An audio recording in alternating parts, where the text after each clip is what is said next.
So let's go through a question we got. How does ankle taping for prevention affect biomechanics, and should it be practiced after an injury is healed?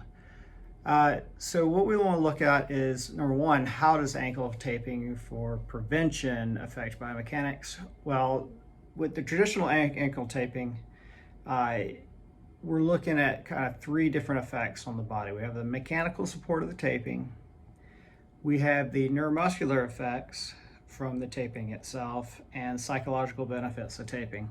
So when we look at mechanical support, the traditional models of taping, athletic taping, the figure eight methods, is really restricting total degrees of freedom overall. So it's just restricting how much the ankle moves up and down, side to side, and in combined motions overall, to give it a little bit more security to it, right? Only problem I have with that is that there are going to be compensatory movements that are going to make up for that lack of ankle motion, be it either at the knee, in the mid shin, or even all the way up into the pelvis and the hip and the low back. So those are going to be issues that we're going to have to look at overall, and in my opinion, can affect athleticism to an extent, depending on the sport. Then you have your neuromuscular effects, right? So it's been shown there's enhanced proprioception, which is basically balance and joint sense or joint awareness in the ankle region, right? So I'm actually sure that you can get these same benefits from probably just using a compression sleeve rather than just the taping itself, just to try to get a similar effect, right? Then you have the psychological benefits of being taped. So that if you've ever been in a locker room, then you know athletes love to get taped. And it's like a ritual before a game or a practice, right? So just, you come in the locker room, we get taped, we go to practice. You come in the locker room, you get taped, you go to a game, right? So it just makes them feel a little better overall, right? So there's that one. This might be the most important thing to me. I think it's the psychological benefits, right? There's been reports of enhanced perceptions of stability, confidence, and reassurance after being taped, right?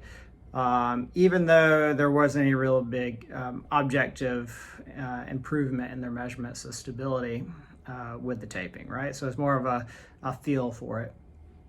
Now, the second part of this should be practiced after an injury is healed. As usual, it depends. If the athlete is going to feel more comfortable, confident, and play better, then yes, a little light taping never killed anyone. But don't let them get dependent on the taping, just like you don't want any athlete to get dependent on anything that you do. You want to make sure you use the taping. You can use it during training and practice, and then gradually wean out of it in order to have them gain confidence in the joint without the tape. And then gradually load and progress intensity after that injury, and just basically use their response to training with whether or not you're going to continue to tape. So a little soapbox time. Me and my buddy Jeff Baggett, back in the day, we were just talking about spatting, right? And so spatting is basically where you see they tape the ankle, you put a shoe on, then you tape over the ankle. It's like everything's taped up. Not really sure why athletes just love this, especially in football, right? I guess it looks cool. I don't really know. But really, if you look at it, if we prevent the ankle from rolling, right, then if you tape it tight enough and you don't give it any give, then you're looking at something has to roll. So then maybe you go a little higher and you get a higher ankle sprain, right? Or if that doesn't give, then you're looking like maybe the lower shin rolls.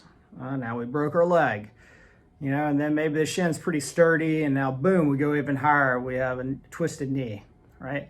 So it's not a coincidence that in skiers, there's something, basically a common injury called boot fracture, right? So you have the skiers have the high ankle fixation boots, and they commonly injure either their knees or they have a boot fracture where their tibia is fractured at the top of the boot. So there's really no coincidence that one of the top ACL centers in the country is located in ski country. And if you look in most ski areas, they have really good orthopedic practices, right? And that's because people generally love to either break a bone or they love to twist a knee or twist an ankle or do something like that, right? So that should tell you something about whether or not how tight we should actually tape an ankle, right? So there's one of the best taping techniques I've found that's kind of a minimalist in nature is the mulligan taping technique. And that's basically where you take the lateral malleolus, the fibula, the distal fibula, and kind of push it back and up a little bit, right? So it's just a taping back up and around the ankle.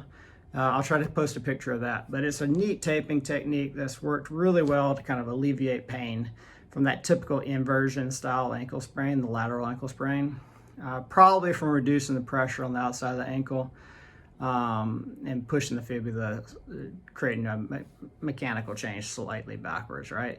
Who knows, but I've seen some pretty good effects where I'll have pain walking in, I tape them, and boom, just like that, they get up and they walk without pain. So let me know what has worked well for you. Comment below, send me some more questions. I'll try to do my best to cover these. Thanks a lot. Have a great day.